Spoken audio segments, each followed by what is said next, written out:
My name is Chen, and on my 34th birthday, my husband Thomas didn't show up to the party I'd spent weeks planning. Just a text. Last-minute work trip, forgive me. I smiled through the champagne toasts while something cold settled in my stomach. The next morning, his phone was dead. His office knew nothing about any trip. Then a stranger called and said 6 words that shattered my world. Your husband has another life. What I discovered next changed everything I thought I knew about love, trust, and the man sleeping beside me for 18 months. The cake had 34 candles, but only one chair remained empty. Thomas's chair. I stood in our San Francisco apartment surrounded by friends, colleagues, and distant relatives who'd driven across the Bay Bridge just to celebrate with me. The golden sunset poured through our floor-to-ceiling windows, painting everything in warm light, but I felt cold inside. My phone buzzed for the 100th time. I grabbed it hoping to see Thomas's name, but it was just another well-wisher asking where my husband was. I forced a smile and made excuses. A work emergency. You know how demanding his job is. He feels terrible about missing this. The lies tasted bitter on my tongue. My best friend Sarah squeezed my shoulder. He'll make it up to you, she whispered, but her eyes held something I couldn't read. Pity? Concern? I couldn't tell anymore. By 9 o'clock, the last guest had left. I sat alone on our cream leather sofa, staring at the untouched slice of cake I'd saved for Thomas. The apartment felt enormous suddenly, every corner filled with silence and questions. Where was he really? Why wasn't he answering his phone? I thought about our wedding day 18 months ago, how Thomas had looked at me like I was the only person in the world. How his smile had made me believe in forever. That night, I fell asleep on the sofa still wearing my birthday dress, my phone clutched in my hand, waiting for a call that never came. Morning light woke me, harsh and unforgiving. My neck ached from sleeping awkwardly, and my makeup was smeared across my face. I reached for my phone immediately. No messages. No missed calls. Nothing. Thomas's phone went straight to voicemail when I tried calling. The cheerful automated voice felt like a slap. I showered and dressed mechanically, my mind spinning through possibilities. Maybe his phone died. Maybe he lost his charger. Maybe there was a perfectly reasonable explanation. But deep down, something whispered that I was lying to myself. I called Riverside Capital, the investment firm where Thomas worked as a senior analyst.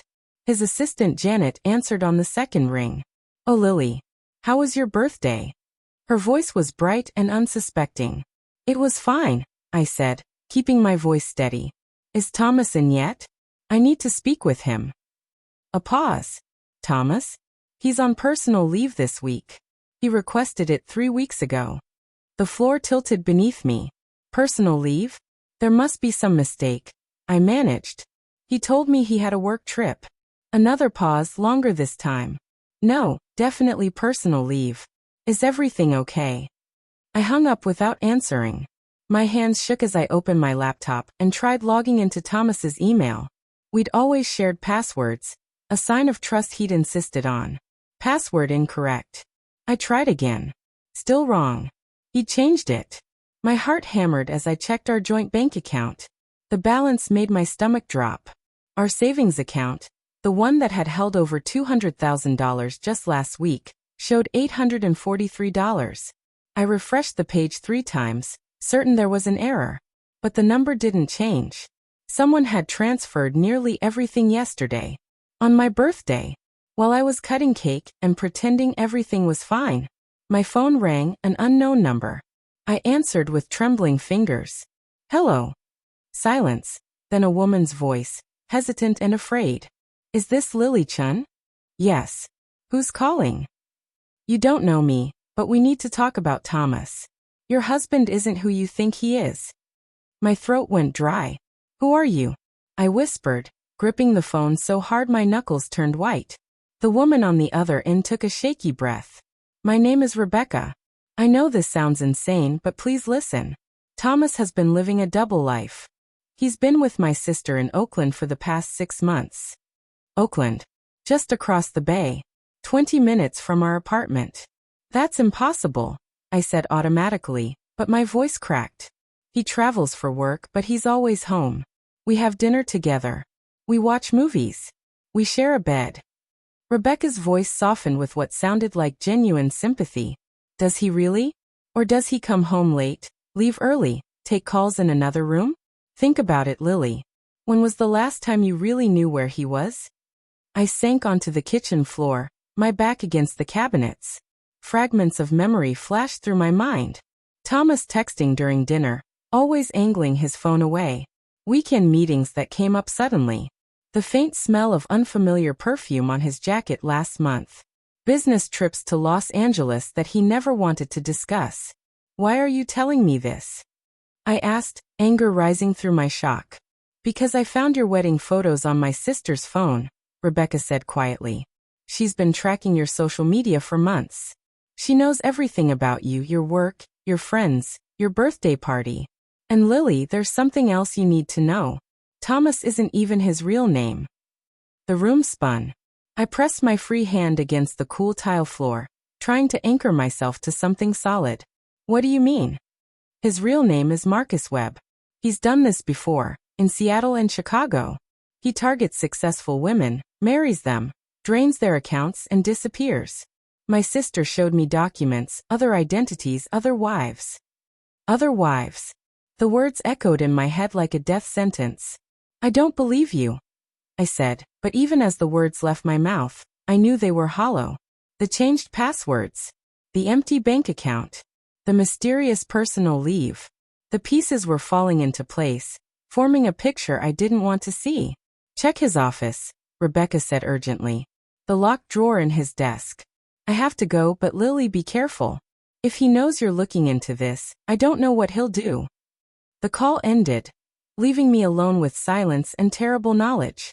I sat on the kitchen floor for what felt like hours, but was probably only minutes. Then something inside me hardened. I needed proof. I needed to see evidence with my own eyes before I could accept that my entire marriage was a fabrication. Thomas's home office was at the end of the hallway, a room I rarely entered. He always said he needed privacy for client calls and paperwork. I'd respected that boundary. Now I saw it for what it really was, a barrier keeping me from the truth. The office looked normal at first. Sleek desk, leather chair, bookshelf lined with finance textbooks and client reports. Everything perfectly arranged. Too perfect, I realized.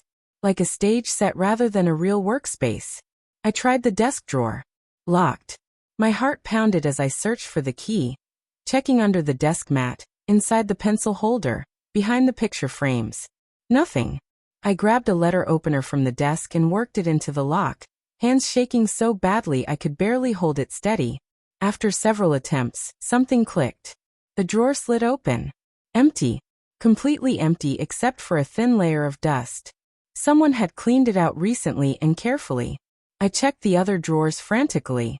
File folders with generic documents. Pens and paper clips. Nothing personal. Nothing real. I moved to his closet and started pulling clothes aside. That's when I noticed it. Gaps. Empty hangers where suits used to hang. Missing shoes. His favorite leather jacket gone. Thomas hadn't left for a work trip. He'd packed. He'd planned this. I pulled out my phone and called Sarah. Can you come over right now? I need help with something. Of course, she said immediately. What's wrong? You sound terrible. Just come. Please. While waiting, I searched every corner of the office. I found nothing until I lifted the edge of the desk mat. Underneath was a business card for a storage facility in Oakland. Unit 247. The address was written in Thomas's handwriting.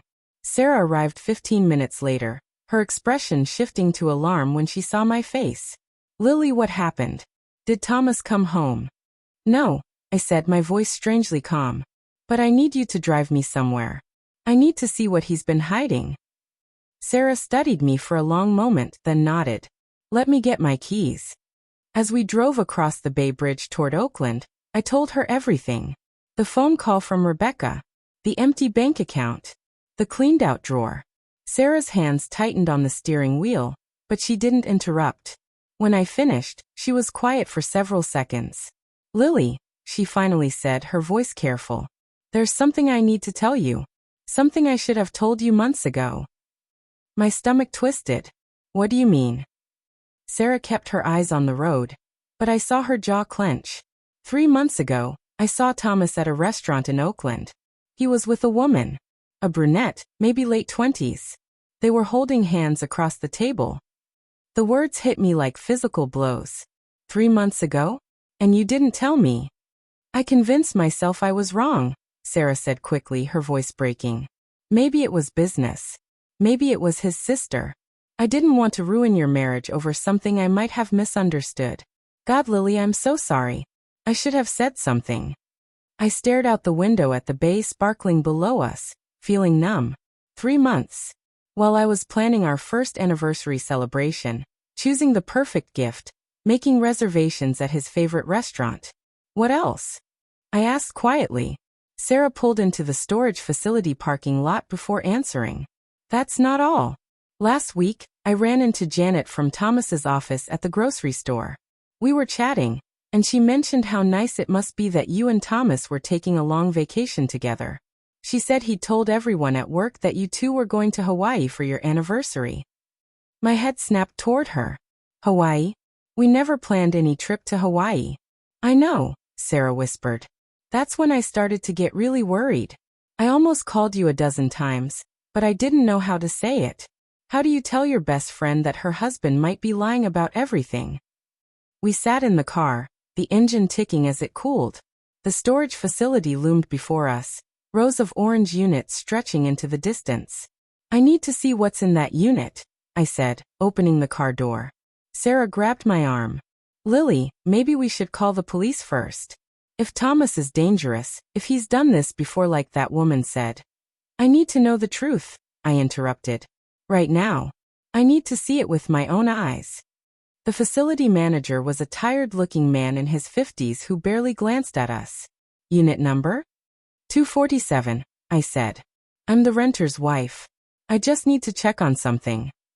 He handed me a key without asking for identification. 3rd row halfway down. Lock up when you're done. The walk to Unit 247 felt endless. My legs moved mechanically while my mind raced through every conversation, every moment, every lie that Thomas had told me. How many times had he looked into my eyes and smiled while planning his exit? How many nights had he held me while thinking about someone else? Sarah squeezed my hand as I inserted the key into the padlock. It turned smoothly. I lifted the metal door, and fluorescent light spilled into the darkness. Inside were boxes. Dozens of them neatly labeled and stacked. I pulled down the nearest one and opened it. Inside were documents, passports, driver's licenses. Different names, different faces, but all of them were Thomas. Marcus Webb in Seattle. Robert Caldwell in Chicago. Daniel Cross in Portland. Each identity had complete documentation, bank statements, even family photos with different women. Oh my God, Sarah breathed beside me, pulling out another box. Lily, look at this. Sarah held up a leather notebook, the kind Thomas always carried in his briefcase. She opened it to a random page and started reading aloud. April 15th. Met Target at gallery opening. Name Lily Chen, 33, interior designer. Estimated net worth $200,000, plus family trust maturing at 35. Approach. Share interest in modern art. Mention deceased mother to build sympathy. I felt like I was falling. Sarah's voice continued, each word a knife. May 2nd. 3rd date successful. Target mentioned grandmother's trust fund, approximately $2 million. Timeline, 18 months to marriage, 6 months to access. Note. She's lonely, recently lost mother, desperate for connection. This will be easy. I grabbed the notebook from Sarah's hands, flipping through pages filled with Thomas's neat handwriting. Every date we'd had was documented. Every conversation analyzed. Every vulnerability I'd shared was cataloged like data in a research project. There was an entry from our wedding day. Marriage complete. Target fully committed. Phase 2 begins. Isolate from family, control finances, prepare extraction. I thought I might vomit. This wasn't a marriage. It was a con. I was a mark, a target, a job. Every kiss had been calculated. Every "I love you" was scripted. Every moment of intimacy was part of a long game to steal everything I had. There's more, Sarah said softly, pulling out a folder. Inside were photographs. Thomas with different women in different cities. Always the same pattern. Professional women in their 30s, smiling at the camera with the same hopeful expression I'd worn in my own wedding photos. There were newspaper clippings too. Seattle woman reports missing after confronting husband about financial fraud. The article was from 3 years ago. The woman's name was Victoria Reyes. Her photo showed a pretty brunette with kind eyes. Eyes that would never see another sunrise because she'd discovered the truth about the man she married. My hands shook as I read the article. Victoria had disappeared after confronting her husband, Daniel Cross, about stolen money. Daniel Cross had an alibi and was never charged. 2 months later, Daniel Cross no longer existed. And Marcus Webb appeared in Seattle with a new face, new story, new target. He killed her, I whispered. The words hung in the air like smoke. Thomas killed that woman because she found out what he was doing. Sarah's face had gone pale. Lily, we need to leave. Right now. If he knows you're here, if he knows you found all this. A sound behind us made us both freeze. The scrape of a footstep on concrete. We turned slowly. Standing in the doorway of the storage unit, backlit by the afternoon sun, was Sarah. Except Sarah was standing right beside me. The woman in the doorway smiled. And it was Sarah's smile, Sarah's face, but something was horribly wrong. Hello, Lily, she said in Sarah's voice. I've been waiting for you to figure it out. I looked at the Sarah beside me, then at the Sarah in the doorway. My brain couldn't process what I was seeing. What's happening? I breathed. The Sarah beside me stepped forward, positioning herself between me and the door. My name isn't really Sarah, she said quietly. It's Emma. And that, she gestured to the woman in the doorway, is my twin sister Sarah. The real Sarah Chen, who's been working with Thomas from the beginning. The woman in the doorway, the real Sarah, laughed. It was a sound I'd heard 1,000 times over 3 years of friendship, but now it was twisted into something cruel. You really made this too easy, Lily. The lonely widow, desperate for connection. Thomas said you'd be simple, but I didn't believe him. Turns out he was right. My legs felt weak. You've been lying to me for 3 years? Our entire friendship was fake. Not fake, Sarah corrected, stepping into the unit. Strategic. Someone needed to keep tabs on you, make sure you stayed isolated, vulnerable. Who better than your best friend? Emma moved closer to me, her voice urgent. Lily, I know this is confusing, but you need to trust me. I'm not working with them. I've been trying to protect you. Sarah laughed again, pulling out her phone. Touching story, sister. But we both know you're here for the same reason I am. The Westlake shares. That pharmaceutical trust from Lily's mother is worth billions with the merger happening next month. My mind struggled to catch up. How do you know about that? Those shares are in a private trust managed by my attorney.